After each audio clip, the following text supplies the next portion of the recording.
നമസ്കാരം. ആനന്ദ് ഇന്റർനാഷണൽ ന്യൂസിലേക്ക് സ്വാഗതം. പ്രധാന വാർത്തകൾ.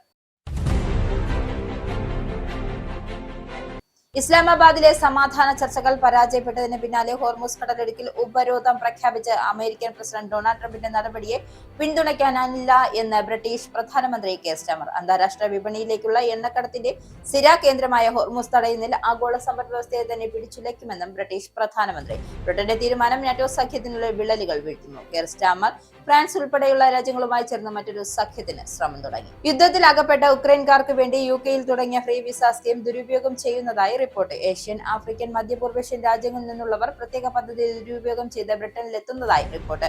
112 രാജ്യങ്ങളിൽ നിന്നുള്ളവർക്കാണ് ബ്രിട്ടൻ 2 വ്യത്യസ്ത പദ്ധതികൾ കീഴിൽ വിസ നൽകിയിരുന്നത്. ബ്രിട്ടനിൽ താമസിക്കുന്ന ബന്ധുക്കളുള്ള ഉക്രൈനികളെ ബ്രിട്ടനിലെത്താൻ സഹായിക്കുന്നതാണ് പദ്ധതി. ബ്രിട്ടനിൽ NHS നിലവിൽ നികത്തപ്പെടാതെ കിടക്കുന്ന 10,000-കണക്കിന് നഴ്സിംഗ് ഒഴിവുകൾ. ട്രസ്റ്റുകൾ നിലവിലുള്ള ജീവനക്കാരെ കൊണ്ട് അമിത ജോലി ചെയ്യിപ്പിച്ചാണ് മുന്നോട്ട് കൊണ്ടുപോകുന്നതെന്ന് യൂണിയൻ. 2028 ആകുന്നതോടെ ആശുപത്രികളിലും മറ്റ് ആരോഗ്യ സംവിധാനങ്ങളിലുമായി തൊഴിൽ നഷ്ടമാകുന്നത് 21,000 പേർക്ക്. സ്കോട്ടിഷ് യൂണിവേഴ്സിറ്റി 3,500 നഴ്സിംഗ് വിദ്യാർത്ഥികളുടെ കുറവ്. ഭാവിയിൽ നഴ്സിംഗ് ക്ഷാമം ഉറപ്പെന്ന തിരിച്ചറിവാണ് യൂണിവേഴ്സിറ്റികളിലെ പ്രവേശനം നേടാതിരിക്കാൻ കാരണം. ഇറാൻ യുദ്ധത്തിൽ അഭിപ്രായം പറഞ്ഞ ലിയോ 14 മാർപ്പാപ്പയെ വീണ്ടും രൂക്ഷമായി വിമർശിച്ച അമേരിക്കൻ പ്രസിഡന്റ് ഡൊണാൾഡ് ട്രംപ്. മാർപ്പാപ്പ ഒരു രാഷ്ട്രീയക്കാരനാകാൻ ശ്രമിക്കാതെ സഭയുടെ കാര്യങ്ങൾ ശ്രദ്ധ കേന്ദ്രീകരിക്കണമെന്ന് ഡൊണാൾഡ് ട്രംപ്. കുറ്റകൃത്യങ്ങളുടെ കാര്യത്തിൽ മാർപ്പാപ്പയുടെ നിലപാട് ദുർബലമാണെന്നും വിദേശ നയങ്ങൾ വളരെ മോശമാണെന്നും ട്രംപിന്റെ പരിഹാസം. വെനിസ്വേലയിൽ നിന്നുമുള്ള മയക്കുമരുന്ന് കടത്തും കുറ്റവാളികളുടെ കടന്നുകയറ്റവും തടയാൻ താൻ ശ്രമിക്കുമ്പോൾ അതിനെ മാർപ്പാപ്പ വിമർശിക്കുന്നത് ശരിയല്ലെന്നും ട്രംപ്. ഇസ്ലാമാബാദിലെ സമാധാന ചർച്ചകൾ പരാജയപ്പെട്ടതിന് പിന്നാലെ ട്രംപിന്റെ രൂക്ഷ വിമർശനം. ഇറാൻ അമേരിക്കയുമായി വീണ്ടും ചർച്ചകൾക്ക് വരുമോ എന്നതിനെ കുറിച്ച് തനിക്ക് ആശങ്കയില്ലെന്നും പ്രസിഡന്റ് ഡൊണാൾഡ് ട്രംപ്. ഫ്ലോറിഡയിൽ നിന്നും ഇറാൻ ഇപ്പോഴും ആണവായുധം നേടാൻ ശ്രമിക്കുന്നു എന്നാണ് ട്രംപിന്റെ ആരോപണം. ഹോർമൂസ് കടലിടുക്ക് നാവിക ഉപരോധം ഏർപ്പെടുത്തുമെന്ന ട്രംപിന്റെ ഭീഷണികളോട് ആഗോള സമ്പദ് വ്യവസ്ഥ വീണ്ടും പ്രതിസന്ധിയിലേക്ക്. തങ്ങളുടെ സാമ്പത്തിക സമ്മർദ്ദ തന്ത്രങ്ങളെ പ്രതിരോധിക്കാനുള്ള ചൈനയുടെയും ഇറാന്റെയും ശ്രമങ്ങളെ ഒരേ സമയം നേരിടുമെന്നും ട്രംപ്. വനിതാ സംവരണ ബിൽ ഈ പാർലമെന്റ് സമ്മേളനത്തിൽ യാഥാർത്ഥ്യമാകുമെന്ന് പ്രധാനമന്ത്രി നരേന്ദ്രമോദി. വനിതാ സംവരണ ബിൽ യാഥാർത്ഥ്യമാകുന്നതിലൂടെ രാജ്യം പുതിയൊരു ചരിത്രം എഴുതാൻ ഒരുങ്ങുകയാണെന്നും പ്രധാനമന്ത്രിയുടെ പ്രഖ്യാപനം. വനിതാ സംവരണ ബില്ലിൽ കേന്ദ്ര സർക്കാരിനെ വിമർശിച്ച കോൺഗ്രസ് പാർലമെന്ററി പാർട്ടി അധ്യക്ഷ സോണിയാഗാന്ധി. കേന്ദ്ര സർക്കാർ ഈ ആഴ്ച വിളിച്ചു ചേർത്തിരിക്കുന്ന പ്രത്യേക പാർലമെന്റ് സമ്മേളനത്തിന്റെ യഥാർത്ഥ ലക്ഷ്യം വനിതാ സംവരണമല്ലെന്നും മണ്ഡല പുനർനിർണയമാണെന്നും സോണിയാഗാന്ധി. അഞ്ചരക്കണ്ടി ഡെന്റൽ കോളേജിൽ വിദ്യാർത്ഥിയുടെ മരണത്തെ തുടർന്ന് ക്യാമ്പസിൽ KSU പ്രവർത്തകരുടെ പ്രതിഷേധം ശക്തമാക്കി.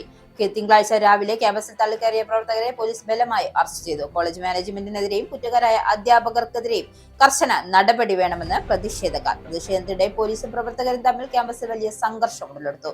സമരത്തിനെത്തിയ ഒരു വനിതാ പ്രവർത്തകയെ പോലീസ് ക്രൂരമായി മർദ്ദിച്ചു.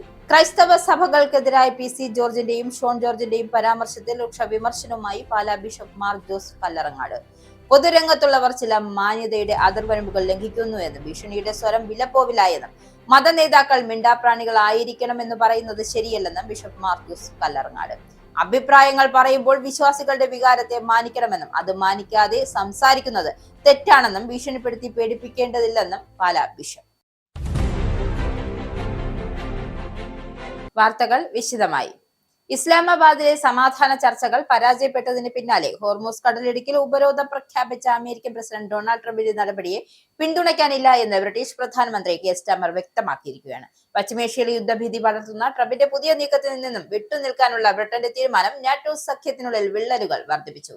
തിങ്കളാഴ്ച മുതൽ ഹോർമൂസ് കടലിടുക്കിലൂടെയുള്ള ഇറാനിയൻ കപ്പലുകളുടെ യാത്ര പൂർണ്ണമായും തടയാനാണ് അമേരിക്കയുടെ നീക്കം. പാകിസ്ഥാനിൽ വെച്ച് ഇറാനുമായി നടത്തിയ 21 മണിക്കൂർ നീണ്ട ചർച്ചകൾ പരാജയപ്പെട്ടതോടെയാണ് പ്രകോപനപരമായ ഈ നടപടിയിലേക്ക് ട്രംപ് നീങ്ങിയത്. അന്താരാഷ്ട്ര വിപണിയിലേക്കുള്ള എണ്ണക്കടത്തിന്റെ സ്ഥിരാകേന്ദ്രമായ ഹോർമൂസ് തടയുന്നത് ആഗോള സമ്പദ് വ്യവസ്ഥയെ തന്നെ പിടിച്ചുലയ്ക്കും. ട്രംപിന്റെ ഉപരോധത്തെ അനുകൂലിക്കില്ലെന്ന് വ്യക്തമാക്കിയ ഡൌണിംഗ് സ്ട്രീറ്റ് കടൽ വഴിയുള്ള സഞ്ചാര സ്വാതന്ത്ര്യത്തിനാണ് മുൻഗണന നൽകുന്നതെന്നും അറിയിച്ചു. ഇറാൻ ഏർപ്പെടുത്തിയതായി പറയുന്ന അനധികൃത ടോൾ പിരിവിനെ എതിർക്കുമ്പോഴും അമേരിക്കയുടെ ഏകപക്ഷീയമായ സൈനിക നീക്കത്തിൽ പങ്കാളികളാകാൻ ബ്രിട്ടൻ തയ്യാറല്ല. ഫ്രാൻസ് ഉൾപ്പെടെയുള്ള രാജ്യങ്ങളുമായി ചേർന്ന് സമാധാനപരമായ മറ്റൊരു സഖ്യത്തിനാണ് സ്റ്റാർമർ ശ്രമിക്കുന്നത്. യുദ്ധത്തിലകപ്പെട്ട ഉക്രൈനുകാർക്ക് വേണ്ടി തുടങ്ങിയ ഫ്രീ വിസ സ്കീം ദുരുപയോഗം ചെയ്യുന്നതായി റിപ്പോർട്ട്. പ്രത്യേക പദ്ധതി ദുരുപയോഗം ചെയ്ത് ഏഷ്യൻ, ആഫ്രിക്കൻ, മധ്യപൂർവേഷ്യൻ രാജ്യങ്ങളിൽ നിന്നുള്ളവർ ബ്രിട്ടനിലെത്തുന്നതായി report. Iran, Iraq, India, Afghanistan എന്നിവ ഉൾപ്പെടെ 112 രാജ്യങ്ങളിൽ നിന്നുള്ളവർക്കാണ് റഷ്യൻ ആക്രമണത്തിൽ നിന്നും രക്ഷപ്പെടാൻ ശ്രമിക്കുന്ന ഉക്രൈനികൾക്കായി രൂപപ്പെടുത്തിയ 2 വ്യത്യസ്ത പദ്ധതികൾക്ക് കീഴിൽ വിസ നൽകിയിരിക്കുന്നത്. അതിനു പുറമെ നൈജീരിയയിൽ നിന്നുള്ളവരും പലസ്തീൻ തീവ്രവാദികളും ഈ പദ്ധതികൾക്ക് കീഴിൽ വിസ ലഭിച്ചവരിൽ പെടുന്നു. ഈ 2 പദ്ധതികൾ ഒന്ന് ബ്രിട്ടനിൽ താമസിക്കുന്ന ബന്ധുക്കളുള്ള ഉക്രൈനികളെ ബ്രിട്ടനിലെത്താൻ സഹായിക്കുന്നതാണ്. മറ്റൊന്ന് ഹോംസ് ഫോർ യുക്രൈൻസ് എന്ന സ്പോൺസർഷിപ്പ് പദ്ധതിക്ക് കീഴിൽ താമസ സൗകര്യം ലഭിക്കുന്ന ഉക്രൈനികൾക്കും ബ്രിട്ടനിൽ എത്താൻ കഴിയും. ഈ 2 പദ്ധതികളും മുൻ സർക്കാരാണ് നടപ്പിലാക്കിയത് എങ്കിലും ഉക്രൈനിൽ റഷ്യൻ ആക്രമണം തുടരുന്ന പശ്ചാത്തലത്തിൽ ലേബർ സർക്കാരും അത് തുടർന്നു പോവുകയായിരുന്നു. ഇത്തരത്തിൽ ഇതുവരെ 2,79,223 പേർ വിസ നൽകി കഴിഞ്ഞു. ഇവരിൽ 8-ൽ ഒരാൾ വീതം ഉക്രൈനികളല്ല എന്ന ഞെട്ടിക്കുന്ന വെളിപ്പെടുത്തലാണ് ഇപ്പോൾ പുറത്തു വന്നിരിക്കുന്നത്. ഉക്രൈൻ ഇതര പൗരന്മാരിൽ ഭൂരിഭാഗവും റഷ്യക്കാരാണ് എന്നതാണ് ഏറെ കൗതുകകരവും. 508 റഷ്യക്കാരാണ് ഈ പദ്ധതിക്ക് കീഴിൽ ബ്രിട്ടനിൽ എത്തിയിരിക്കുന്നത്. 408 പേർ എത്തിയത് നൈജീരിയയിലാണെന്നാണ്. ഇക്കാര്യത്തിൽ 2ാം സ്ഥാനത്തുള്ളത് നൈജീരിയയാണ്. 294 അഫ്ഗാനിസ്ഥാൻകാരും 161 ഇറാഖികളും 152 മോൾഡോവക്കാരും 149 തുർക്കികളും 124 ഇന്ത്യക്കാരും 107 ബെലാറഷ്യക്കാരും 107 ഇറാൻകാർ 106 ഈജിപ്തുകാർ എന്നിവരും ഈ പദ്ധതിക്ക് കീഴിൽ ബ്രിട്ടനിൽ എത്തിയിട്ടുണ്ട്. ഈ പ്രത്യേക വിസ പദ്ധതിക്ക് കീഴിൽ ഉക്രൈനികൾ അല്ലാത്തവർക്ക് രാജ്യത്തേക്ക് പ്രവേശനം നൽകരുതെന്ന ആവശ്യം ശക്തമാണ്. ബ്രിട്ടനിൽ ആദ്യമായി വീട് വാങ്ങുന്നവർക്ക് ഇപ്പോൾ തിരിച്ചടികളുടെ കാലമാണ്. പലിശ നിരക്കുകൾ ഉയർന്നത് മാത്രമല്ല, മറ്റു പല ഘടകങ്ങളും ഇവർക്ക് തിരിച്ചടിയായി മാറുന്നുണ്ട് എന്നതാണ് വസ്തുത. സ്റ്റാമ്പ് ഡ്യൂട്ടി ഹോളിഡേ അവസാനിച്ചതോടെ ആദ്യമായി വീട് വാങ്ങുന്നവർക്ക് ഈ നികുതി ഇനത്തിൽ 3 ഇരട്ടി ചെലവാണ് നേരിടേണ്ടതെന്ന് വ്യക്തം. ആദ്യത്തെ വീട് വാങ്ങുന്നവർക്ക് ഏപ്രിൽ മുതൽ 408 മില്യൺ പൗണ്ടാണ് സ്റ്റാമ്പ് ഡ്യൂട്ടിയായി നൽകേണ്ടി വരുന്നത്. മുൻവർഷം ഇത് കേവലം 101 മില്യൺ പൗണ്ടായിരുന്നു. ഒരു മേഖലയിൽ നിന്നും മാത്രമായി ആദ്യമായി വീട് വാങ്ങിയവരിൽ നിന്നും ലഭിച്ച സ്റ്റാമ്പ് ഡ്യൂട്ടിയിൽ പകുതിയും ട്രഷറി കൈക്കലാക്കിയിരുന്നു എന്നും റൈറ്റ്സ് ന്യൂ വ്യക്തമാക്കുന്നു. 1,25,000 പൗണ്ട് മുതൽ ആരംഭിക്കുന്ന പ്രോപ്പർട്ടികൾക്കാണ് സ്റ്റാമ്പ് ഡ്യൂട്ടി നൽകേണ്ടത്. 2022 ഓട്ടം സീസണിൽ അന്നത്തെ ടോറി ഗവൺമെന്റ് ഈ പരിധി 2,50,000 പൗണ്ടായി ഉയർത്തിയതാണ് ഏറെ ആശ്വാസം നൽകിയത്. ആദ്യമായി വീട് വാങ്ങുന്നവർക്ക് 4,25,000 പൗണ്ട് എന്നതിൽ നിന്നും 2025 ഏപ്രിൽ മുതൽ 3 ലക്ഷം പൗണ്ട് മുതൽ ഡ്യൂട്ടി നൽകണമെന്ന് നിഷ്കർഷിക്കുന്നു. ഇതിനു മുകളിൽ 5% ടാക്സ്. ഇതനുസരിച്ച് 4 ലക്ഷം പൗണ്ടിന് മുകളിൽ പ്രോപ്പർട്ടി വാങ്ങിയാൽ 5,000 പൗണ്ട് ട്രഷറിക്ക് നൽകണം. 2022 മുതൽ 2025 ഏപ്രിൽ വരെ ഇതേ വീടിന് ഈ തുകയിൽ നിന്നും നികുതി നൽകേണ്ടി വന്നിരുന്നില്ല. എന്നാൽ ഇംഗ്ലണ്ടിലെ കേവലം 41% വീടുകളാണ് ഈ പ്രൈസ് ബ്രാക്കറ്റിൽ പെട്ടിട്ടുള്ളത്. മിഡിൽ ഈസ്റ്റ് യുദ്ധത്തിൽ തിരിച്ചടിയായി ബ്രിട്ടനിലെ ഫസ്റ്റ് ടൈം ബയേഴ്സ് പദ്ധതി വിപണിയിൽ നിന്നും വിട്ടുനിൽക്കുമെന്നും ഡച്ച് ബാങ്ക് പറയുന്നു. കൂടാതെ വീട് മാറാൻ ഉദ്ദേശിക്കുന്നവരും തൽക്കാലം ആഗ്രഹം ഒതുക്കിവെക്കും. ഇറാൻ സംഘർഷം ഹൗസിംഗ് വിപണിയുടെ പെട്ടെന്നുള്ള തിരിച്ചുവരവിന് വിഘാതം സൃഷ്ടിച്ചിരിക്കുകയാണ്. മിഡിൽ ഈസ്റ്റിലെ ഈ യുദ്ധം ലോകത്ത് മുഴുവൻ തന്നെ പ്രതിഫലനം സൃഷ്ടിക്കുന്നു എന്നതിന്റെ പുതിയ ഉദാഹരണമാണ് യുകെയുടെ അനുഭവം. മാർച്ച് മാസത്തിലെ ഭവന വിലയിൽ 0.5% പ്രതിമാസ ഇടിവ് നേരിട്ടു എന്നാണ് ഹാലിഫാക്സ് വ്യക്തമാക്കുന്നത്. ഹാലിഫാക്സ് പുറത്തുവിട്ട കണക്കുകൾ അനുസരിച്ച് മാർച്ച് മാസത്തിൽ വീടുകളുടെ വില ശരാശരി 0.5% കുറഞ്ഞു. ഫെബ്രുവരിയിൽ 0.3% ഉയർന്നതിന് പിന്നാലെയാണ് ഈ ഇടിവ് രേഖപ്പെടുത്തിയത്. ഈ ഇടിവിന് പ്രധാന കാരണം മോർഗേജ് നിരക്കുകളുടെ ഉയർച്ചയാണ്. US ഇറാൻ സംഘർഷത്തിന്റെ പശ്ചാത്തലത്തിലാണ് ധനവിപണിയിൽ ഉണ്ടായ അനിശ്ചിതത്വം പലിശ നിരക്കുകൾ പ്രതിഫലിക്കുകയും അതുവഴി വീട് വാങ്ങുന്നവരുടെ ചെലവ് വർദ്ധിക്കുകയും ചെയ്തു. അതോടൊപ്പം കുറഞ്ഞ പലിശ നിരക്കിൽ ലഭ്യമായ 100 കണക്കിന് മോർഗേജ് ഓഫറുകൾ വിപണിയിൽ നിന്ന് പിൻവലിക്കപ്പെട്ടതും വലിയ സ്വാധീനം ചെലുത്തി. ലിസ്ട്രസ് അവതരിപ്പിച്ച 2022 മിനി ബഡ്ജറ്റ് ശേഷമാണ് ഇത്തരത്തിൽ വലിയ തോതിൽ മോർഗേജ് ലീഡുകൾ ഒരു മാസത്തിനുള്ളിൽ ഇല്ലാതാകുന്നു എന്നത് വീണ്ടും കാണാം. NHSൽ നിലവിൽ നികത്തപ്പെടാതെ കിടക്കുന്ന 10,000 കണക്കിന് ഒഴിവുകളാണ്. അതിൽ കൂടുതലും നഴ്സിംഗ് ഒഴിവുകൾ. ഉള്ളവരെ കൊണ്ട് അമിത ജോലി ചെയ്യിപ്പിച്ചിട്ട് മുന്നോട്ടു പോകാനാണ് തീരുമാനം. എന്നാൽ ഇതിനിടയിലും ബഡ്ജറ്റ് ലാഭിക്കാൻ ട്രസ്റ്റുകൾക്ക് മേൽ സമ്മർദ്ദം ചെലുത്തുകയാണ് ഗവൺമെന്റ്. ഇതിന്റെ ഫലമായി 21,000 ജോലിക്കാരെയെങ്കിലും ട്രസ്റ്റുകൾ പിരിച്ചുവിടുമെന്നാണ് മുന്നറിയിപ്പ്. 2028 ആകുന്നതോടെ ആശുപത്രികളിലും മറ്റ് ആരോഗ്യ സംവിധാനങ്ങളിലുമായി 21,000 പേർക്ക് തൊഴിൽ നഷ്ടമാകുമെന്നും യൂണിഷൻ പറയുന്നു. ഈ വർഷം മുതൽ ട്രസ്റ്റുകൾ ബഡ്ജറ്റിൽ ലാഭം കണ്ടെത്തുമെന്നാണ് ഗവൺമെന്റിന്റെ നിർദ്ദേശം. ഇതിനായി ആശുപത്രികൾ, കമ്മ്യൂണിറ്റി മെന്റൽ ഹെൽത്ത് സർവീസുകളിൽ നിന്നായി ജോലിക്കാരെ കുറയ്ക്കാൻ നിർബന്ധിതരാക്കുകയെന്നാണ് ട്രസ്റ്റുകളുടെ യൂണിയൻ ചൂണ്ടിക്കാട്ടുന്നു. NHS ഇംഗ്ലണ്ടിൽ നിന്നും ഇന്റഗ്രേറ്റഡ് കെയർ ബോർഡുകളിൽ നഷ്ടമാകുന്ന തൊഴിലുകൾ സംബന്ധിച്ച് കഴിഞ്ഞ വർഷം പ്രഖ്യാപിച്ച നടപടികളെക്കുറിച്ചുള്ള വിവരാവകാശ അപേക്ഷയ്ക്ക് ലഭിച്ച മറുപടികളാണ് ഈ തോത് വ്യക്തമാക്കുന്നത്. നഴ്സുമാർക്കും മറ്റ് ക്ലിനിക്കൽ സ്റ്റാഫിനും ഉൾപ്പെടെ ജോലികൾ നഷ്ടമാകുമെന്നും തങ്ങളുടെ ഗവേഷണം വ്യക്തമാക്കുന്നതായും യൂണിയൻ പറഞ്ഞു. വേക്കൻസി ഫ്രീസ് ചെയ്തും ഡിസ്ട്രക്ചർ ചെയ്തും ഏജൻസി ജീവനക്കാർ ഉപയോഗിക്കുന്നത് കുറച്ചുമാണ് ട്രസ്റ്റുകളുടെ ലക്ഷ്യം. ജീവനക്കാർ സമ്മർദ്ദത്തിൽ പൊറുതിമുട്ടി നിൽക്കുമ്പോഴാണ് ആയിരക്കണക്കിന് NHS ജീവനക്കാരെ പിരിച്ചുവിടാനുള്ള നീക്കം തെറ്റായ ഉത്തരമാണെന്നും യൂണിയൻ ഹെൽത്ത് ഹെഡ് വ്യക്തമാക്കുന്നത്. കെന്റിൽ അടുത്തിടെ മാരകമായി മെനിഞ്ചൈറ്റിസ് ബി പടർന്നു പിടിച്ചതിനെ തുടർന്ന് ആദ്യ ഡോസ് വാക്സിൻ സ്വീകരിച്ച ഏകദേശം 12,000 പേർക്ക് രണ്ടാം ഡോസ് വാക്സിൻ നൽകാൻ NHS. രോഗം പിടിപെട്ടതിനെ തുടർന്ന് 2 പേർ മരിച്ചിരുന്നു. 19 പേർക്ക് രോഗം സ്ഥിരീകരിക്കുകയും ചെയ്തു. വളരെ ചുരുങ്ങിയ സമയത്തിനുള്ളിൽ ഇത്രയും പേർക്ക് മെനിഞ്ചൈറ്റിസ് പടർന്നത് ആരോഗ്യ മേഖലയിൽ ആശങ്ക ഉയർത്തുകയാണ്. രോഗബാധയ്ക്ക് സാധ്യതയുണ്ടായിരുന്ന സർവകലാശാല വിദ്യാർത്ഥികളും സ്കൂൾ കുട്ടികളും ഉൾപ്പെടെ നിരവധി പേർക്ക് അടിയന്തര വാക്സിനേഷൻ പദ്ധതി നടപ്പിലാക്കിയിരുന്നു. പ്രാഥമിക ഘട്ടത്തിൽ തന്നെ വ്യാപനം നിയന്ത്രിക്കാൻ അധികൃതർ തീവ്രമായ നിരീക്ഷണവും കോൺടാക്ട് ട്രേസിംഗും ശക്തമാക്കിയിരുന്നു.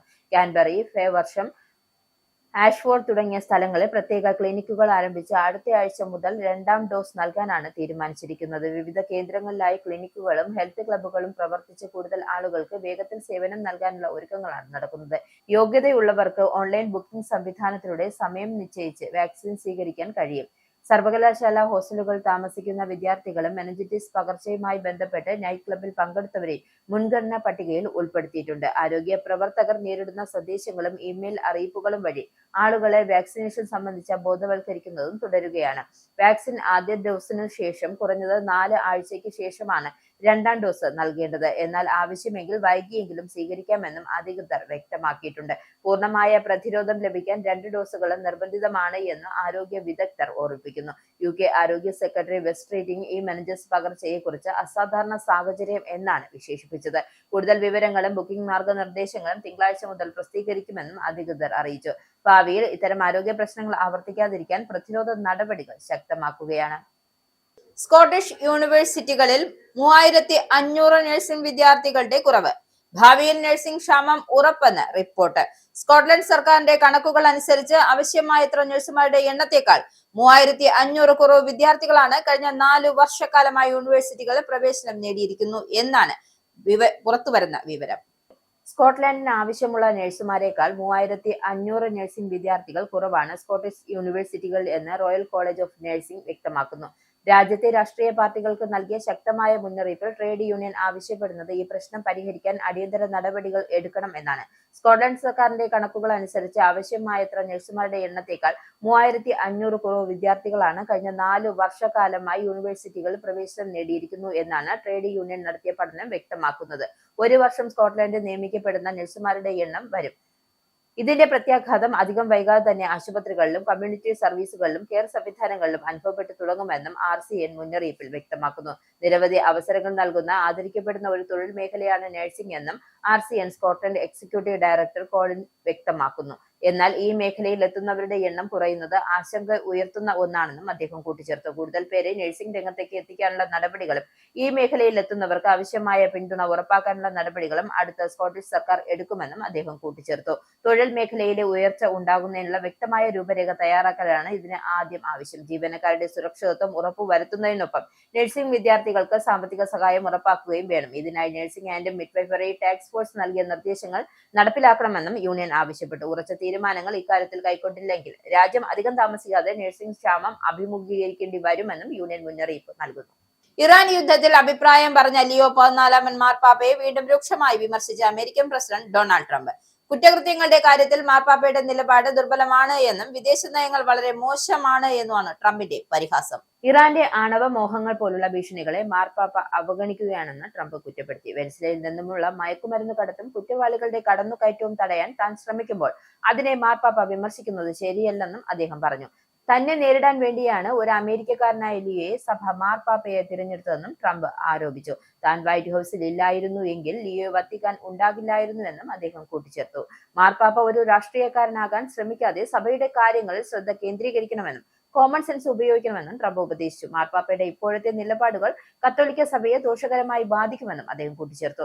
കോവിഡ് കാലത്ത് പള്ളികളിൽ ശുശ്രൂഷകൾ നടത്തിയതിന് പുരോഹിതരെയും മറ്റും അറസ്റ്റ് ചെയ്ത സംഭവങ്ങൾ ഉണ്ടായപ്പോൾ പ്രതികരിക്കാതിരുന്ന ആളാണ് മാർപ്പാപ്പയെന്നും അദ്ദേഹം വിമർശിച്ചു. കൂടാതെ ഡേവിഡ് ആക്സൽറോഡ് പോലുള്ള ഇടത് ചിന്താഗതികരുമായി മാർപ്പാപ്പ കൂടിക്കാഴ്ച നടത്തുന്നത് ശരിയല്ലെന്നും അദ്ദേഹം കൂട്ടിച്ചേർത്തു. ലിയോയുടെ സഹോദരൻ ലൂയിസ് തന്നെ അനുകൂലിക്കുന്ന ആളാണെന്നും എന്നാൽ മാർപ്പാപ്പയ്ക്ക് കാര്യങ്ങൾ മനസ്സിലാക്കാൻ സാധിക്കുന്നില്ലെന്നും ട്രംപ് പരിഹസിച്ചു. ഇസ്ലാമാബാദിലെ സമാധാന ചർച്ചകൾ പരാജയപ്പെട്ടതിന് പിന്നാലെ ഇറാൻ അമേരിക്കയുമായി വീണ്ടും ചർച്ചകൾക്ക് വരുമോ എന്നതിനെ കുറിച്ച് തനിക്ക് ആശങ്കയില്ല എന്ന് പ്രസിഡന്റ് ഡൊണാൾഡ് ട്രംപ്. അവർ തിരിച്ചു വന്നാലും ഇല്ലെങ്കിലും എനിക്ക് ഒരു പ്രശ്നവുമില്ല. അവർ തിരിച്ചു വന്നില്ലെങ്കിലും ഞാൻ സന്തുഷ്ടനാണ് എന്നാണ് ഫ്ലോറിഡയിൽ നിന്ന് മടങ്ങിയെത്തിയ ശേഷം ട്രംപ് മാധ്യമ പ്രവർത്തകരോട് വ്യക്തമാക്കിയത്. ഇറാൻ ഇപ്പോഴും ആണവായുധം നേടാൻ ശ്രമിക്കുന്നത് എന്ന് ട്രംപ് ആരോപിച്ചു. അവർക്ക് ഇപ്പോഴും അത് വേണം. അത് അവർ കഴിഞ്ഞ രാത്രി വ്യക്തമാക്കിയാണ്. എന്നാൽ ഇറാനിൽ ഒരു ആണവായുധം ഉണ്ടാകില്ല എന്നും അദ്ദേഹം പറഞ്ഞു. ഇറാൻ വളരെ മോശം അവസ്ഥയിലാണെന്ന് ഞാൻ കരുതുന്നു. അവർ വളരെ നിസ്സഹായരാണെന്ന് ഞാൻ കരുതുന്നു. 21 മണിക്കൂർ നീണ്ട ഒരു കൂടിക്കാഴ്ച ഞങ്ങൾ നടത്തി. മറ്റാരെയും അപേക്ഷിച്ച് ഈ സാഹചര്യം ഞങ്ങൾക്ക് നന്നായി മനസ്സിലാക്കാൻ കഴിഞ്ഞിട്ടുണ്ട് എന്ന് ട്രംപ് വ്യക്തമാക്കി. US നടത്തിയ ഒരു മാസത്തിലേറെ നീണ്ട സൈനിക നടപടിക്ക് ശേഷം ഇറാന്റെ സൈനിക ശേഷി ഗണ്യമായും ദുർബലപ്പെട്ടു എന്നത് തന്റെ അവകാശവാദങ്ങളാണെന്നും US പ്രസിഡന്റ് ആവർത്തിച്ചു. അവരുടെ സൈന്യം ഇല്ലാതായി, അവരുടെ മിസൈലുകൾ കുറഞ്ഞു, മിസൈലുകളുടെയും ഡ്രോണുകളുടെയും നിർമ്മാണ ശേഷി വലിയ തോതിൽ തകർച്ച സംഭവിച്ചുവെന്നും ഞങ്ങൾ വളരെ മാന്യമായി പെരുമാറി, ഞങ്ങൾ അധികം പാലങ്ങൾ തകർത്തിട്ടില്ല എന്നും ട്രംപ് പറഞ്ഞു. രണ്ടാമത്തെ വെടിനിർത്തൽ കരാറിന്റെ ഭാഗമായുള്ള പ്രതിബദ്ധതകൾ നിറവേറ്റുന്നതിൽ ഇറാൻ പരാജയപ്പെട്ടതായും പ്രത്യേകിച്ച് ഹോർമൂസ് കടലിടുക്കിന്റെ കാര്യത്തിലെന്നും ട്രംപ് വ്യക്തമാക്കി. ഇറാന്റെ നേതൃത്വത്തെ നുണയന്മാർ എന്നും US പ്രസിഡന്റ് കുറ്റപ്പെടുത്തി. ഹോർമൂസ് കടലിടുക്ക് തുറക്കുമെന്നായിരുന്നു അവരുടെ വാഗ്ദാനം. അവർ അത് ചെയ്തില്ല. അവർ നുണ പറഞ്ഞുവെന്നും ട്രംപ് കൂട്ടിച്ചേർത്തു. American President Donald Trump Hormuz കടലിടുക്കിൽ നാവിക ഉപരോധം ഏർപ്പെടുത്തുമെന്ന് ഭീഷണിപ്പെടുത്തിയതോടെ ആഗോള സമ്പദ് വ്യവസ്ഥ വീണ്ടും പ്രതിസന്ധിയിലേക്ക്. ഇറാനിയൻ തുറമുഖങ്ങളിലേക്ക് അവിടെ നിന്നുമുള്ള കപ്പലുകൾ തടയുമെന്നാണ് ട്രംപിന്റെ പ്രഖ്യാപനം. അനധികൃതമായ ടോൾ നൽകുന്ന കപ്പലുകളെയാണ് താൻ ലക്ഷ്യം വെക്കുന്നതെന്നും അദ്ദേഹം സോഷ്യൽ മീഡിയയിലൂടെ വ്യക്തമാക്കി. പാകിസ്ഥാനിൽ ഇറാനും അമേരിക്കയും തമ്മിലുള്ള വെടിനിർത്തൽ ചർച്ചകൾ പരാജയപ്പെട്ടതിന് തൊട്ട് പിന്നാലെയാണ് ഈ കടുത്ത നീക്കം ഉണ്ടായിരിക്കുന്നത്. ഈ ഉപരോധം പ്രധാനമായും ലക്ഷ്യം വെക്കുന്നത് ചൈനീസ് കറൻസിയായ യുവാൻ ഉപയോഗിച്ച് ഇടപാടുകൾ നടത്തുന്ന കപ്പലുകളെയാണെന്നാണ് വിലയിരുത്തൽ. പതിറ്റാണ്ടുകളായി നിലനിൽക്കുന്ന പെട്രോ ഡോളർ വ്യവസ്ഥയ്ക്ക് വെല്ലുവിളി ഉയർത്തുന്നതിനും അമേരിക്കൻ ഉപരോധങ്ങളെ മറികടക്കാനുമാണ് പല കപ്പലുകളും ചൈനീസ് യുവാൻ ഉപയോഗിക്കുന്നത്. ഇത്തരം ഒരു സാഹചര്യത്തിൽ ചൈനയെയും ഇറാനെയും ഒരേ സമയം നേരിടാനാണ് അമേരിക്ക ഇപ്പോൾ ശ്രമിക്കുന്നത്. തങ്ങളുടെ സാമ്പത്തിക സമ്മർദ്ദ തന്ത്രങ്ങളെ പ്രതിരോധിക്കാനുള്ള ശേഷി ഇരു രാജ്യങ്ങളും ഇതിനകം തെളിയിച്ചിട്ടുണ്ട് എന്നും അമേരിക്കയ്ക്ക് വലിയ വെല്ലുവിളിയാണ് അത്. ഹോർമൂസ് കടലിടുക്കിലെ തടസ്സങ്ങൾ ആഗോള വിപണിയിൽ വലിയ പ്രത്യാഘാതങ്ങൾ ഉണ്ടാക്കിയിട്ടുണ്ട്. ക്രൂഡ് ഓയിൽ വില ബാരലിന് $140 മുകളിലേക്ക് കുതിച്ചുയർന്നു. ഇതിന്റെ പ്രധാന ഫലമാണ്. എണ്ണയ്ക്ക് പുറമെ വളം, അലുമിനിയം, പ്ലാസ്റ്റിക്, ഭക്ഷ്യവസ്തുക്കൾ എന്നിവയുടെ വില കുത്തനെ വർദ്ധിച്ചു. സൗദി അറേബ്യയിലെ കെമിക്കൽ പ്ലാന്റുകൾക്ക് ഇറാൻ മിസൈൽ ആക്രമണത്തിൽ കേടുപാടുകൾ സംഭവിച്ചത് പാക്കേജിംഗ് സാമഗ്രികളുടെ ദൗർലഭ്യത്തിനും കാരണമാക്കിയിട്ടുണ്ട്. ഇത് വികസ്വര രാജ്യങ്ങളിലെ വലിയ തോതിലുള്ള ഭക്ഷ്യക്ഷാമത്തിനും സാമ്പത്തിക മാന്ദ്യത്തിനും വഴിവെച്ചേക്കാമെന്നാണ് വിദഗ്ധരുടെ മുന്നറിയിപ്പ്.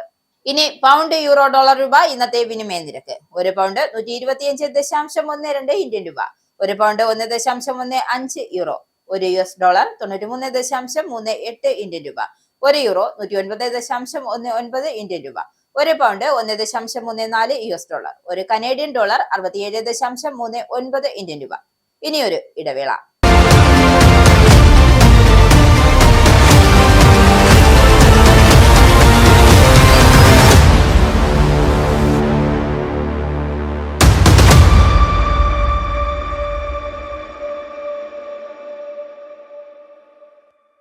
വാർത്തകൾ വിശദമായി. വനിതാ സംവരണ ബിൽ ഈ വ്യാഴാഴ്ച തുടങ്ങുന്ന പാർലമെന്റ് സമ്മേളനത്തിൽ യാഥാർത്ഥ്യമാകുമെന്ന് പ്രധാനമന്ത്രി നരേന്ദ്രമോദിയുടെ പ്രഖ്യാപനം. വനിതാ സംവരണ ബിൽ യാഥാർത്ഥ്യമാകുന്നതിലൂടെ രാജ്യം പുതിയൊരു ചരിത്രം എഴുതാൻ ഒരുങ്ങുകയാണ് എന്നും പ്രധാനമന്ത്രി.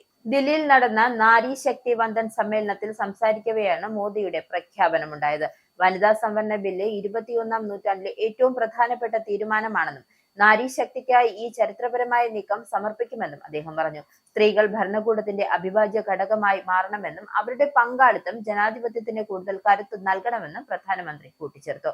വനിതാ കേന്ദ്രീകൃതമായ വികസനമാണ് രാജ്യം ലക്ഷ്യം വെക്കുന്നതെന്നും ഈ തീരുമാനം ഇന്ത്യയുടെ ഭാവിയെ മാറ്റുമെന്നും മോദി പറഞ്ഞു. ഏപ്രിൽ 16 ആരംഭിക്കുന്ന പ്രത്യേക പാർലമെന്റ് സമ്മേളനത്തിൽ വനിതാ സംവരണം യാഥാർത്ഥ്യമാകും. 2023 രാഷ്ട്രീയ ഭേദമന്യേ ഒറ്റക്കെട്ടാണെന്നാണ് പാർലമെന്റ് വനിതാ സംവരണ ബില്ല് പാസ്സായത്. 2023 മാതൃകയിൽ ഇത്തവണയും ബില്ല് ഒറ്റക്കെട്ടായി പാസ്സാക്കാൻ എല്ലാ രാഷ്ട്രീയ പാർട്ടികളും തയ്യാറാകണമെന്നും പ്രധാനമന്ത്രി അഭ്യർത്ഥിച്ചു. കേന്ദ്ര സർക്കാർ ഈ ആഴ്ച വിളിച്ചു ചേർക്കുന്ന പ്രത്യേക പാർലമെന്റ് സമ്മേളനത്തിന്റെ യഥാർത്ഥ ലക്ഷ്യം വനിതാ സംവരണമല്ല എന്നും മണ്ഡല പുനർനിർണയമാണ് എന്നും കോൺഗ്രസ് പാർലമെന്ററി പാർട്ടി അധ്യക്ഷ സോണിയാഗാന്ധി ഹിന്ദു പത്രത്തിൽ എഴുതിയ ലേഖനത്തിലാണ് കേന്ദ്ര സർക്കാരിന്റെ നീക്കങ്ങൾക്കെതിരെ അവർ കടുത്ത വിമർശനം ഉന്നയിച്ചത്. നിലവിൽ പുറത്തുവരുന്ന അനൌദ്യോഗിക വിവരങ്ങൾ അനുസരിച്ച് സർക്കാരിന്റെ മണ്ഡല പുനർനിർണയ പദ്ധതി അതീവ അപകടകരമാണെന്നും ഇത് ഭരണഘടനയ്ക്ക് മേലുള്ള നേരിട്ടുള്ള കടന്നുകയറ്റമാണെന്നും സോണിയാഗാന്ധി ആരോപിച്ചു. തമിഴ്നാട്, പശ്ചിമ ബംഗാൾ നിയമസഭാ തെരഞ്ഞെടുപ്പ് പ്രചരണം കൊടുമ്പിരിക്കൊള്ളുന്ന സമയത്ത് ഇത്തരമൊരു സമ്മേളനം വിളിച്ചു ചേർക്കുന്നത് രാഷ്ട്രീയ നേട്ടത്തിനാണെന്നും അവർ വിമർശിച്ചു. പ്രതിപക്ഷത്തെ പ്രതിരോധത്തിലാക്കാനാണ് സർക്കാരിന്റെ നീക്കമെന്നും അവർ പറഞ്ഞു. ജനസംഖ്യാ നിയന്ത്രണത്തിലും കുടുംബക്ഷേമ പദ്ധതികളിലും മുന്നിൽ നിൽക്കുന്ന സംസ്ഥാനങ്ങളെയും ചെറിയ സംസ്ഥാനങ്ങളെയും ദോഷകരമായി ബാധിക്കുന്ന രീതിയിലാകരുത് മണ്ഡല പുനർനിർണയമെന്നും അവർ മുന്നറിയിപ്പ് നൽകി. അംഗബലം വർദ്ധിപ്പിക്കുന്നത് രാഷ്ട്രീയ നീതി ഉറപ്പാക്കിക്കൊണ്ടായിരിക്കണമെന്നും അവർ കൂട്ടിച്ചേർത്തു. വനിതാ സംവരണം ഇതിനകം തന്നെ അംഗീകരിക്കപ്പെട്ട കാര്യമാണെന്നും അതിൽ പുതുതായി ഒന്നുമില്ലെന്നും സോണിയാഗാന്ധി വ്യക്തമാക്കി. എന്നാൽ വനിതാ സംവരണം നടപ്പിലാക്കുന്നത് സെൻസസുമായി ബന്ധിപ്പിച്ചത് സർക്കാരാണെന്നും അവർ ചൂണ്ടിക്കാട്ടി. 2021 നടപ്പാക്കേണ്ടിയിരുന്ന സെൻസസ് 5 വർഷമായി വൈകിപ്പിക്കുകയും ഇതുവഴി 10 കോടിയോളം ആളുകൾക്ക് ഭക്ഷ്യസുരക്ഷാ നിയമപ്രകാരമുള്ള ആനുകൂല്യങ്ങൾക്ക് നഷ്ടമായി എന്നും അവർ കുറ്റപ്പെടുത്തി. ജാർഖണ്ഡ് എക്സൈസ് കോൺസ്റ്റബിൾ പരീക്ഷയുടെ ചോദ്യപേപ്പർ ചോർന്നതുമായി ബന്ധപ്പെട്ട് വൻ അറസ്റ്റ്. ഇന്ന് നടക്കാനിരുന്ന പരീക്ഷയ്ക്ക് മുന്നോടിയായാണ് ചോദ്യപേപ്പർ ചോർന്നത്. ഇതിന് പിന്നാലെ നടത്തിയ അന്വേഷണത്തിലും പരിശോധനയിലും 165 പേർ അറസ്റ്റിലായി. 159 ഉദ്യോഗാർത്ഥികൾ അടക്കമുള്ളവരെയാണ് പോലീസ് പിടികൂടിയത്. അന്തർ സംസ്ഥാന പരീക്ഷാ തട്ടിപ്പ് സംഘമാണ് ഇതിന് പിന്നിലെന്നും പോലീസ് കണ്ടെത്തിയിട്ടുണ്ട്. ചോദ്യപേപ്പർ ചോർന്നതായി സ്ഥിരീകരിച്ചതോടെ പരീക്ഷയുമായി ബന്ധപ്പെട്ട നടപടികൾ പ്രതിസന്ധിയിലായി. ചോദ്യപേപ്പർ നൽകാമെന്ന വാഗ്ദാനത്തിൽ ഉദ്യോഗാർത്ഥികളിൽ നിന്നും 10 ലക്ഷം രൂപ വരെയാണ് തട്ടിപ്പ് സംഘം ഈടാക്കിയതെന്നാണ് കണ്ടെത്തൽ. ലക്ഷക്കണക്കിന് രൂപ കൈമാറിയ പല ഉദ്യോഗാർത്ഥികളെയും വിശദമായി ചോദ്യം ചെയ്യും. തട്ടിപ്പിൽ കൂടുതൽ പേർ പങ്കാളികളാണ് എന്നാണ് പോലീസിന്റെ നിഗമനം. സംഭവത്തിൽ കൂടുതൽ അന്വേഷണം നടന്നുവരികയാണെന്നും അധികൃതർ വ്യക്തമാക്കി. അഞ്ചരക്കണ്ടി ഡെന്റൽ കോളേജിലെ വിദ്യാർത്ഥിയുടെ മരണത്തെ തുടർന്ന് ക്യാമ്പസിൽ KSU പ്രവർത്തകരുടെ പ്രതിഷേധം. തിങ്കളാഴ്ച രാവിലെ ക്യാമ്പസിലേക്ക് തള്ളിക്കയറിയ പ്രവർത്തകരെ പോലീസ് ബലമായി അറസ്റ്റ് ചെയ്തു നീക്കി. കോളേജ് മാനേജ്മെന്റിനെതിരെയും കുറ്റക്കാരായ അധ്യാപകർക്കെതിരെയും കർശന നടപടി ആവശ്യപ്പെട്ടാണ് സമരം നടന്നത്. പ്രതിഷേധത്തിനിടെ പോലീസും പ്രവർത്തകരും തമ്മിൽ വലിയ സംഘർഷമാണ് ക്യാമ്പസിലുണ്ടായത്. സമരത്തിനെത്തിയ ഒരു വനിതാ പ്രവർത്തകയെ പോലീസ് ക്രൂരമായി വലിച്ചിഴയ്ക്കുകയും കൈയിലും കാലിലും പിടിച്ച് തൂക്കി വാനിലേക്ക് കയറ്റുകയും ചെയ്തു. ഇത് വലിയ പ്രതിഷേധത്തിന് ഇടയാക്കി. നാണംകെട്ട പോലീസെ എന്ന് വിളിച്ചുകൊണ്ടായിരുന്നു KSU പ്രവർത്തകർ പോലീസിനെതിരെ ആഞ്ഞടിച്ചത്. പോലീസ് പല അധ്യാപകരിൽ നിന്നും മറ്റും താല്പര്യങ്ങൾ കൈപ്പറ്റിയാണ് വിദ്യാർത്ഥികളോട് ഇത്തരത്തിൽ ക്രൂരമായി പെരുമാറുന്നതെന്നാണ് പ്രതിഷേധക്കാരുടെ ആരോപണം. നിതിൻ രാജ് മരണത്തിന് മുമ്പ് അയച്ച വോയിസ് നോട്ടുകൾ അധ്യാപകരുടെ പീഡനത്തെക്കുറിച്ചുള്ള ഞെട്ടിക്കുന്ന വിവരങ്ങളാണ് പുറത്തുകൊണ്ടുവന്നത്. അധ്യാപകർ തങ്ങളെ ക്രൂരമായി മർദ്ദിക്കുമെന്നും ഇന്റേണൽ മാർക്കിന്റെ പേരിൽ നിരന്തരം ഭീഷണിപ്പെടുത്താറുണ്ട് എന്നും വോയിസ് നോട്ടിൽ വ്യക്തമാക്കിയിട്ടുണ്ട്. ഒരു പാവപ്പെട്ട വിദ്യാർത്ഥിക്ക് നീതി ലഭ്യമാക്കുന്നതിന് പകരം പോലീസ് പ്രതികളെ സംരക്ഷിക്കാനാണ് ശ്രമിക്കുന്നതെന്നും KSU നേതാക്കൾ ആരോപിച്ചു. HOD റാം, അധ്യാപിക സംഗീത എന്നിവർക്കെതിരെയാണ് പ്രധാനമായും ആരോപണങ്ങൾ ഉയർന്നിരിക്കുന്നത്. വിദ്യാർത്ഥികളെ ജാതിയുടെയും മതത്തിന്റെയും പേരിൽ ഇവർ തരംതിരിക്കാറുണ്ട് എന്നും വിദ്യാർത്ഥിയുടെ മാതാപിതാക്കൾ വെളിപ്പെടുത്തി. നിലവിൽ ആത്മഹത്യാ പ്രേരണ കുറ്റത്തിന് ഇവർക്കെതിരെ കേസെടുക്കുകയും അന്വേഷണ വിധേയമായി ഇവരെ സസ്പെൻഡ് ചെയ്യുകയും ചെയ്തിട്ടുണ്ട്. എന്നാൽ കുറ്റക്കാരായ ഈ അധ്യാപകരെ ഇനി കോളേജിൽ പഠിപ്പിക്കാൻ അനുവദിക്കില്ലെന്ന ഉറച്ച നിലപാടിലാണ് വിദ്യാർത്ഥി സംഘടന.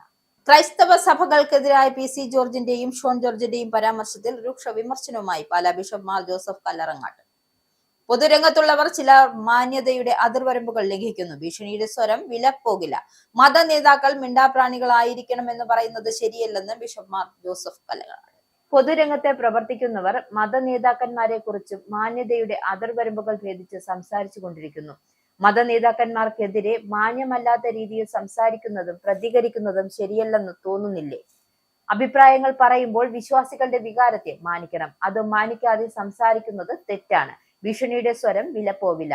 ആരും നമ്മളെ പഠിപ്പിക്കേണ്ടതില്ല എന്നും അദ്ദേഹം പറഞ്ഞു. കയ്യടി കിട്ടാൻ വേണ്ടി ചാനൽ ഭാഷ സംസ്കാരം സൃഷ്ടിക്കുന്നത് ശരിയല്ലെന്നും അത്തരം തെറ്റുകൾ നമ്മൾ സമൂഹത്തെ അറിയിക്കേണ്ടതുണ്ട് എന്നും അദ്ദേഹം പറഞ്ഞു. രാഷ്ട്രീയ നേതൃത്വം സമുദായങ്ങളിൽ നിന്നുണ്ടാകുന്നത് നല്ലതാണ്. അത്തരത്തിൽ നിരവധി നേതാക്കൾ സഭയിൽ നിന്നുണ്ടായിട്ടുണ്ട്. രാഷ്ട്രീയ പാരമ്പര്യം നേടിയെടുത്ത നിരവധി പേരുണ്ട്. എന്നാൽ അവർക്കൊക്കെ ചേരാത്ത രീതിയിൽ നിലപാടുകൾ പറയുന്നത് ശരിയല്ല. എല്ലാ മെത്രാന്മാരും നിഷ്പക്ഷരായിരിക്കണം എന്ന് പറയാൻ സാധിക്കില്ല. അതൊന്നും ഒരിക്കലും നടപ്പിലാക്കാൻ സാധിക്കില്ല. മിണ്ടാപ്രാണികളായിരിക്കണം എന്ന് പറയുന്നത് ശരിയല്ല. ആയിരക്കണക്കിന് വൈദികരും സമർപ്പിതരും ഉള്ളതാണ് സഭ. സഭയെ മൂലയ്ക്ക് ഇരുത്തി മിണ്ടാപ്രാണികൾ ആയിരിക്കണം എന്നത് ശരിയല്ല. അങ്ങനെ മിണ്ടാതിരുന്നാൽ നമ്മളും വ്യക്തിത്വം നഷ്ടപ്പെടും. ഓൾവേസ് ന്യൂട്രൽ എന്നാൽ ഓൾവേസ് ഇലവൻട്രൽ എന്നാണ്. നമ്മുടെ രാജ്യം നമ്മുടെ വ്യക്തിത്വം എന്താണെന്ന് പറയാൻ അവകാശം നൽകുന്നുണ്ട് എന്നും അദ്ദേഹം കൂട്ടിച്ചേർത്തു. നിയമസഭാ തെരഞ്ഞെടുപ്പിന്റെ പോളിംഗ് ശതമാന കണക്കുകൾ കമ്മീഷൻ ഉടൻ പുറത്തുവിടണമെന്നാവശ്യപ്പെട്ട് പ്രതിപക്ഷ നേതാവ് വി.ഡി. സതീശൻ മുഖ്യ തെരഞ്ഞെടുപ്പ് കമ്മീഷണർ ജ്ഞാനേഷ് കുമാറിന് കത്തയച്ചു. നിയോജക മണ്ഡലം അടിസ്ഥാനമാക്കിയുള്ള പോളിംഗ് ശതമാന കണക്ക് ഉൾപ്പെടെയുള്ള തിരഞ്ഞെടുപ്പ് വിവരങ്ങൾ അടിയന്തരമായി തിരഞ്ഞെടുപ്പ് കമ്മീഷൻ പുറത്തുവിടണമെന്നും കത്തിൽ ആവശ്യപ്പെട്ടു. പോളിംഗ് ശതമാനവും പോസ്റ്റൽ വോട്ടിംഗ് നില സംബന്ധിച്ച കണക്കുകളും വെബ്സൈറ്റിൽ പ്രസിദ്ധീകരിച്ച് തിരഞ്ഞെടുപ്പ് പ്രക്രിയയിലെ സുതാര്യത ഉറപ്പാക്കണമെന്നും പ്രതിപക്ഷ നേതാവ് ആവശ്യപ്പെട്ടു. ഇനി സ്പോർട്സ്.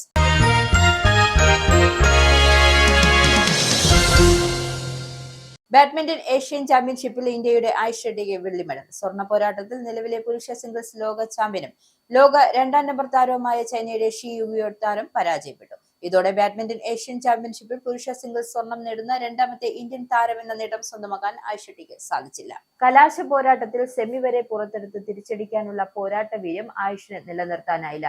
2 സെറ്റ് പോരാട്ടത്തിൽ ഷി യുക്ഷി 20കാരനായ ഇന്ത്യൻ താരത്തിനെ നിഷ്പ്രഭനാക്കിയാണ് സ്വർണം സ്വന്തമാക്കിയത്.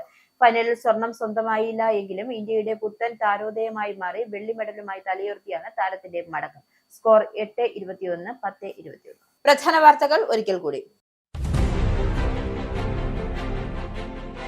ഇസ്ലാമാബാദിലെ സമാധാന ചർച്ചകൾ പരാജയപ്പെട്ടതിന് പിന്നാലെ ഹോർമുസ് കടലിടുക്കിൽ ഉപരോധം പ്രഖ്യാപിച്ച് അമേരിക്കൻ പ്രസിഡന്റ് ഡൊണാൾഡ് ട്രംപിന്റെ നടപടിയെ പിന്തുണയ്ക്കാനാവില്ല എന്ന് ബ്രിട്ടീഷ് പ്രധാനമന്ത്രി കെയർ സ്റ്റാമർ. അന്താരാഷ്ട്ര വിപണിയിലേക്കുള്ള എണ്ണക്കടത്തിന്റെ സ്ഥിര കേന്ദ്രമായ ഹോർമുസ് തടയുന്നതിൽ ആഗോള സമ്പദ് വ്യവസ്ഥയെ തന്നെ പിടിച്ചുലയ്ക്കുമെന്നും ബ്രിട്ടീഷ് പ്രധാനമന്ത്രി. ബ്രിട്ടന്റെ തീരുമാനം നാറ്റോ സഖ്യത്തിനുള്ള വിള്ളലുകൾ വീഴ്ത്തുന്നു. കെയർ സ്റ്റാമർ ഫ്രാൻസ് ഉൾപ്പെടെയുള്ള രാജ്യങ്ങളുമായി ചേർന്ന് മറ്റൊരു സഖ്യത്തിന് ശ്രമം തുടങ്ങി. യുദ്ധത്തിൽ അകപ്പെട്ട ഉക്രൈൻകാർക്ക് വേണ്ടി യുകെയിൽ തുടങ്ങിയ ഫ്രീ വിസ സ്കീം ദുരുപയോഗം ചെയ്യുന്നതായി റിപ്പോർട്ട്. ഏഷ്യൻ, ആഫ്രിക്കൻ, മധ്യപൂർവേഷ്യൻ രാജ്യങ്ങളിൽ നിന്നുള്ളവർ പ്രത്യേക പദ്ധതി ദുരുപയോഗം ചെയ്ത് ബ്രിട്ടനിലെത്തുന്നതായി റിപ്പോർട്ട്.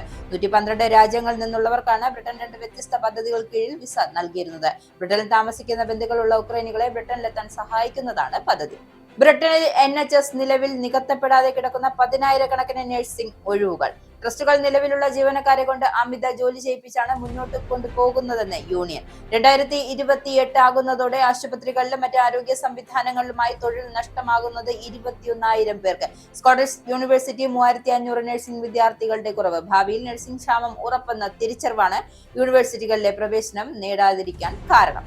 ഇറാൻ യുദ്ധത്തിൽ അഭിപ്രായം പറഞ്ഞ ലിയോ 14 മാർപ്പാപ്പയെ വീണ്ടും രൂക്ഷമായി വിമർശിച്ച അമേരിക്കൻ പ്രസിഡന്റ് ഡൊണാൾഡ് ട്രംപ്.